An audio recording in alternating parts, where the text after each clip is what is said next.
પંચામૃત dairy એટલે પંચમહાલ, દાહોદ અને મહીસાગરના ગ્રાહકોની જીવાદોરી સમાન પંચામૃત ડેરીના ચેરમેન કોણ છે તો આપ જાણો જ છો અને તેમનો ઇતિહાસ કેવો છે એ બી આપ જાણો જ છો. પંચામૃત ડેરીમાં અત્યારે એ સંઘ કહેવાય, પ્રાઇવેટ સંઘ કહેવાય, તેમ છતાં પણ પંચમહાલ ડેરીમાં મનરેગા યોજના દ્વારા પંચામૃત ડેરીમાં 80 લાખથી વધુના ખર્ચે પેરોલ બ્લોકનો ઉપયોગ એટલે ટૂંકમાં સરકારી યોજના દ્વારા બેસાડવામાં આવ્યા છે. શું પંચમહાલ ડેરી અત્યારે આર્થિક કટોકટીમાં છે? શું પંચમહાલ ડેરીની આર્થિક પરિસ્થિતિ નબળી છે? તો તમારે મનરેગા યોજનાનો લાભ લેવો પડે. મનરેગા યોજનાનો લાભ કોને મળે છે?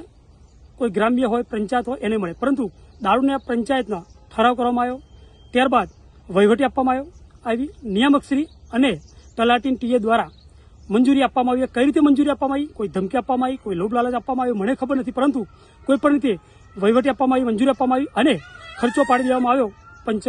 પંચામૃત ડેરીના ચેરમેન છે જેઠા ભરવાડ, શહેરાના ધારાસભ્ય છે જેઠા ભરવાડ અને ગુજરાત વિધાનસભાના ઉપાધ્યક્ષ પણ જેઠા ભરવાડ છે. તેઓ કાયદો સારી રીતે જાણે છે અને મનરેગા યોજના એટલે ગરીબોની યોજના હોય અને યોજનાનો ઉપયોગ અને વિકાસ ગ્રામ્ય લેવલે જો રોડ રસ્તા ના હોય, દારૂની આ ગ્રામ પંચાયત એક દરુણીય સ્થિતિમાં છે, તેઓ રોડ રસ્તાને પેરોલ બ્લોકની જરૂર છે, નહીં કે પંચામૃત ડેરીમાં આ યોજનાનો ખોટો ગેરલાભ લીધો છે. એટલા માટે આજે મુખ્યમંત્રી કચેરીમાં મેં રજૂઆત કરી છે જેઠા ભરવાડના વિરોધમાં અને પંચમહાલ ડેરીના સંઘના વિરોધમાં આજે રજૂઆત કરી છે.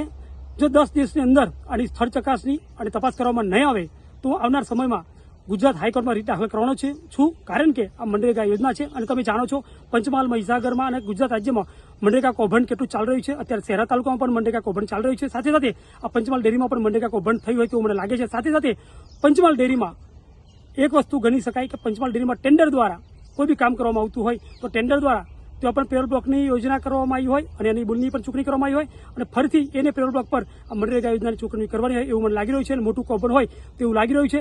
અમારો આક્ષેપ છે. તપાસ કરવી, સાચું શું ખોટું શું એ તપાસનો વિષય છે. પરંતુ 10 દિવસ તપાસ નહીં થાય તો હું હાઈકોર્ટમાં રીટ દાખલ કરવાનો છું. જે બી સોલંકી, વિરોધ પક્ષના નેતા, તાલુકા પંચાયત, શહેરા.